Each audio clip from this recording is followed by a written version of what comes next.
Salam, selamat pagi saudara sekalian. Senang bisa kembali berjumpa dengan saudara dalam Light of Revival, renungan firman Tuhan yang akan memberkati kita sepanjang hari ini. Mari kita melihat ayat kita, Mazmur 28 ayat 1 dan ayat yang kedua. Kepadamu ya Tuhan gunung batuku, aku berseru.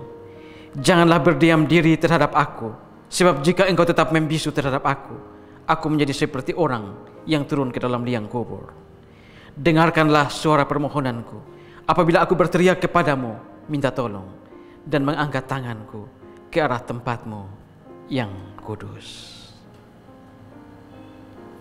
Tuhan adalah gunung batu. Teologi orang Israel adalah teologi pengalaman. Apa yang mereka alami, apa yang mereka rasakan dalam hidup mereka, mereka terapkan kepada Tuhan.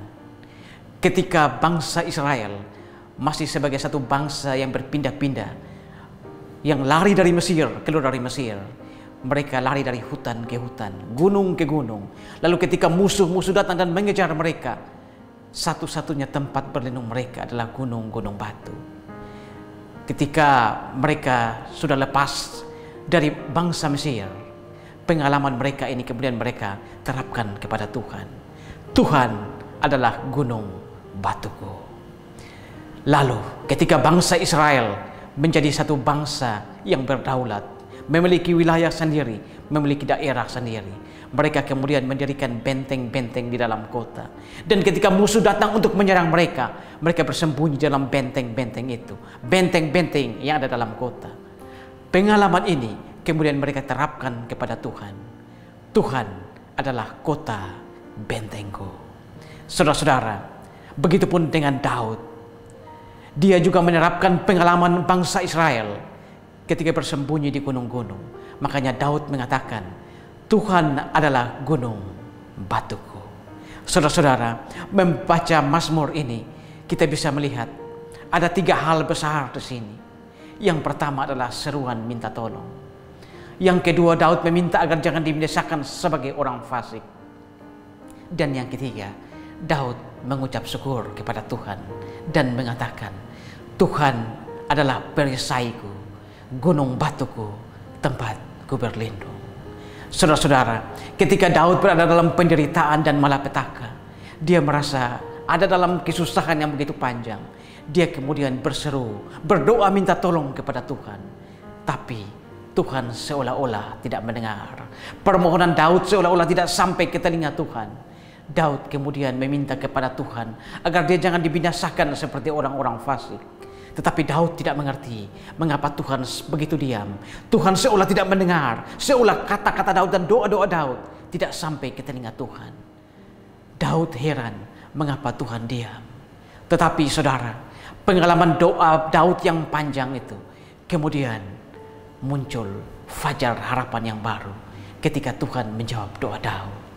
Dan ketika Tuhan menjawab doa Daud, Daud kemudian bersyukur kepada Tuhan dengan mengatakan, Tuhan adalah perisaiku, gunung batuku, tempatku berlindung.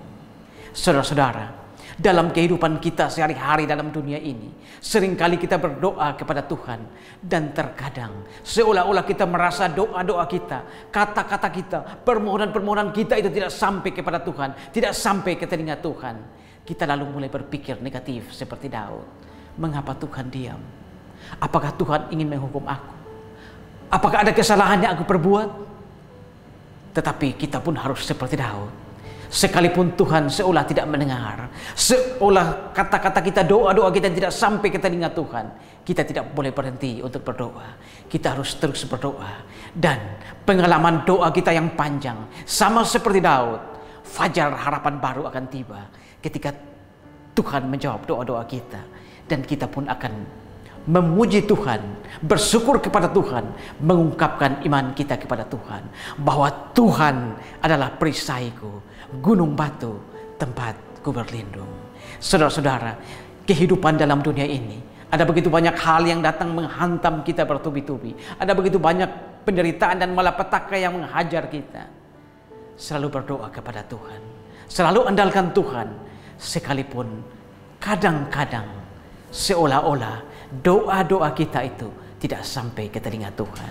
Namun percayalah, kita harus memiliki iman seperti Daud. Kita harus memiliki kepercayaan seperti Daud, bahwa doa-doa kita itu pasti akan didengar oleh Tuhan. Setiap orang yang berseru, pasti Tuhan akan menjawabnya. Karena Tuhan itu adalah perisai yang melindungi kita. Dia adalah gunung batu tempat kita berlindung. Pagi ini saudara, jangan pernah putus-putusnya berdoa ketika kita mengalami penderitaan, malapetaka, atau apapun yang kita alami dalam dunia ini. Karena Tuhan itu adalah perisai yang melindungi kita.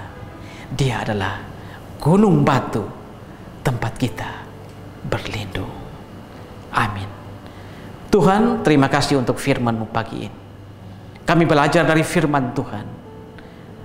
Daud yang berdoa, ketika dia berseru meminta tolong, dia meminta juga kepada Tuhan agar tidak dibinasakan seperti orang-orang fasik. Dan dia juga meminta kepada Tuhan, bersyukur kepada Tuhan ketika Tuhan menjawab doa-doanya, bahwa Tuhan adalah perisai, gunung batu tempat berlindung. Biarlah dalam hidup ini kami juga memiliki iman seperti Daud, memiliki kepercayaan seperti Daud ketika kami mengalami malapetaka, penderitaan dalam hidup ini. Terima kasih Tuhan, dimuliakanlah Engkau di atas firman. Amin. Saudara, jadikanlah firman Tuhan sebagai pelita dan terang di sepanjang jalan hidup kita. Tuhan memberkati kita semua.